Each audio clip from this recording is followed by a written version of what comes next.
Урматтуу депутаттар, айрыкча колдоп берген депутаттар, сиздерге терең ыраазычылык билдиремин.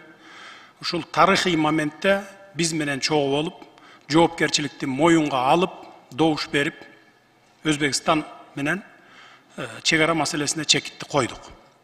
Эми Кудай буйрса, Тажикстан менен чек ара тилкелерибизди бүтүрөбүз. Кудай буйрса, тоскоолдуктар болбосо, жаңы жылга чейин бүтүрүп алып келебиз деп атабыз. Биз бардык өлкөлөрүбүз менен, кошуна өлкөлөр менен, 4 өлкө менен тең ынтымакта жашашыбыз керек. Түбөлүк достукта жашашыбыз керек. Эч качан ок атылып, бир дагы солдатыбыз, бир дагы жараныбыз каза болбош керек.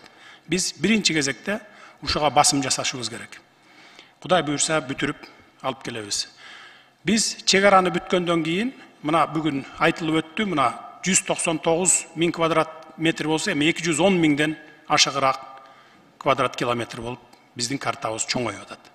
Тажикстан менен да бүтүрөбүз. Ошондо биз мына Кыргызстан бүтүн Кыргызстанбыз. Кыргызстан коопсуз Кыргызстанбыз деп айтсак болот.